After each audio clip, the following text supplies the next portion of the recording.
मेरा नाम अमन है और ये मेरा तीसरा अटेम्प्ट है। इससे पहले मैं एक बार मेंस लिख चुका हूँ। इस बार मैंने मेंस लिखा था। और इस साल नेटवर्क सर की एंथ्रोपोलॉजी और जनरल स्टडीज की टेस्ट सीरीज को ज्वाइन किया, जिससे मुझे काफ़ी फायदा हुआ और मैंने अपने पिछले साल के अटेम्प्ट्स के मुकाबले काफ़ी काफ़ी इम्प्रूवमेंट मैंने अपने इस अटेम्प्ट में देखा।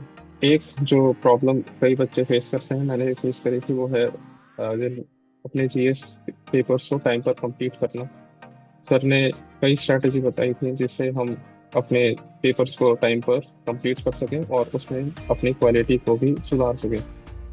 अपने टाइम को इम्प्रूव करने के लिए सर ने स्पीड राइटिंग असाइनमेंट को सजेस्ट किया था। इसमें हमने निरंतर इस चीज़ पर काम किया था कि हम अपने आंसर्स टाइम पर लिखें और जो जो हम टाइम अपने आंसर्स को लिखने में लगाते हैं उसको धीरे धीरे करके कम करते जाएं। इससे मुझे अपने पेपर्स को टाइम पर पूरा करने में हेल्प मिली। और दूसरा था क्वालिटी, अपने आंसर्स की क्वालिटी में इम्प्रूवमेंट करना। उसके लिए सर ने शुरुआत से ही टेस्ट ना देकर क्वेश्चंस को असाइनमेंट के रूप में दिया, जिसे हम डेली लिखा करते थे। और उन असाइनमेंट्स को लिखने से पहले सर ने हमें सुझाव दिया था कि हम अपने रिसोर्सेस और अपने मटेरियल को पढ़ें और फिर उनसे उन क्वेश्चंस के आंसर लिखें। तो एक बार पढ़ने के बाद उन क्वेश्चंस को अटेम्प्ट करने से हमारा जो क्वालिटी ऑफ आंसर्स जो हम क्वेश्चंस पे लिखते थे उससे इम्प्रूवमेंट हुआ। और इसी एक्सरसाइज को बार बार करने से जो ओवरऑल क्वालिटी और नंबर ऑफ पॉइंट्स जो हम अपने आंसर्स में लेके आते हैं उसमें इम्प्रूवमेंट हुई। और इस चीज़ को ट्रैक करने के लिए सर तीन चीज़ों पर ध्यान देने के लिए कहते थे। एक है कि हम कितने नंबर ऑफ पॉइंट्स एक आंसर में लिखते हैं, उसको रिकॉर्ड करना होता था। दूसरा, हम अपने आंसर्स में कितने एग्जांपल्स, कितने फैक्ट्स और कितने जजमेंट्स और वैल्यू मटेरियल्स हम अपने आंसर्स में लेके आते हैं, उसको नंबर ऑफ फैक्ट्स, इन चीज़ों को हम रिकॉर्ड करते थे। और तीसरा, हमें कितना टाइम लगा उस आंसर को लिखने में, इसको रिकॉर्ड करते थे। और कोशिश ये रहती थी कि हर अटेम्प्ट में नंबर ऑफ पॉइंट्स और नंबर ऑफ एग्जांपल्स को बढ़ाया जाए और टाइम जितना लग रहा है आंसर को लिखने में उसे घटाया जाए। तो इससे, ये एक्सरसाइज करने से कुछ टाइम के बाद हमारे क्वालिटी ऑफ आंसर्स और जो टाइम हमें लग रहा है आंसर लिखने में, इस दोनों में इम्प्रूवमेंट आया।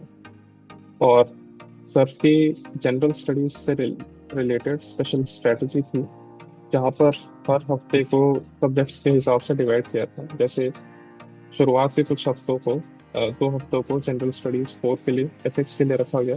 फिर उसके बाद जीएस 2 के लिए रखा गया, फिर उसके बाद जीएस 3 के लिए, और फिर लास्ट में जीएस 1 के लिए। जीएस 1 को लास्ट में इसलिए रखा गया क्योंकि उसमें याद करने की चीज़ें कुछ ज़्यादा होती हैं जो हिस्ट्री और ज्योग्राफी से रिलेटेड होती हैं, इसलिए जीएस 1 को बाद में रखा गया था। और जीएस 4 क्योंकि उसमें कई चीज़ें हैं जो लिखकर इम्प्रूवमेंट और टाइम के साथ इम्प्रूव होती है, इसलिए इसको इसलिए उसको पहले रखा गया। और अ, इसके जीएस, तो हमारे पास एक टोटल प्लान था जिसको हमने फॉलो किया और जिससे हमारा टाइमली सारे जीएस के सब्जेक्ट्स कवर हो गए। और सर की एक स्ट्रैटेजी रहती थी कि हम जीएस के सब्जेक्ट्स के साथ साथ अपने ऑप्शनल सब्जेक्ट को भी पर्याप्त टाइम दें। इसके लिए सर की स्ट्रैटेजी थी कि हम डेली बेसिस पे कुछ ना कुछ टाइम हम ऑप्शनल के लिए एलोकेट करें।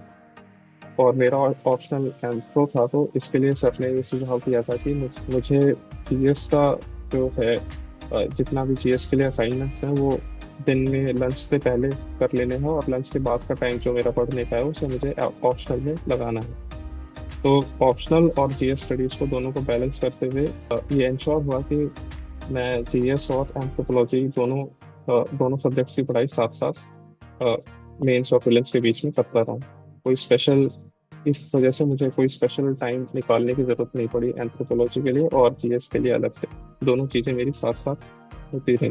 ऐसे के लिए भी सर की एक स्पेशल स्ट्रैटेजी हुआ करती थी। इसके लिए हर थर्सडे को हमें एक ऐसे लिखना होता था। तो प्रीलिम्स और मेंस के बीच में हमने कई ऐसे लिखे, और हर ऐसे में कुछ पैरामीटर्स होते थे जिसे हमें ध्यान पे रखते हुए उस चीज़ पर इम्प्रूवमेंट करना होता था। इसके लिए सर ने स्पेशल स्ट्रैटेजी हमें बताई थी। जो एक स्ट्रैटेजी है हील स्ट्रैटेजी, जिसमें हमें कोई पॉइंट लिखना है और फिर उसका P is for point, E is for elaboration, and the other is for दूसरा ए is for example, और एल से is linking to the theme of the subject. तो फील्ड स्ट्रेटेजी को यूज करके हम ऐसे लिखते थे, और इससे ये सुनिश्चित होता था कि हम ऐसे की एक सेंट्रल थीम पर अपने आइडियाज को रखें और टॉपिक से ज़्यादा डेविएट ना हो। इसके अलावा ऐसे के लिए सर की स्ट्रेटेजी होती थी कि कंक्लूजन पे हम ज़्यादा जोर दें। खास तौर पर ये होता है कि जैसा पिछले पिछले अटेम्प्ट में भी मेरा था कि हम लोग कंक्लूजन पे ज़्यादा ध्यान नहीं देते, और कंक्लूजन अक्सर लास्ट के आधे पेज या फिर एक पेज तक ही सीमित रह जाता है। पर कंक्लूजन क्योंकि ऐसे का एक अच्छा खासा हिस्सा है, तो उसे कम से कम, सर का कहना था कि उसे कम से कम 1.5 से 2 पेज तक तो लिखा ही जाए, और इसके लिए सर ने कुछ सुझाव दिए जिसको मैंने अपने ऐसे में इंक्लूड किया। और हर हफ्ते ऐसे लिखने से वो एक प्रैक्टिस करते करते मेरे ऐसे में इम्प्रूवमेंट आया। मैंने इस साल नटराज सर के एंथ्रोपोलॉजी और जीएस टेस्ट सीरीज को ज्वाइन किया, जिससे मुझे काफ़ी फायदा हुआ, और टेस्ट सीरीज को ज्वाइन करने से मेरे आंसर्स में काफ़ी इम्प्रूवमेंट हुआ।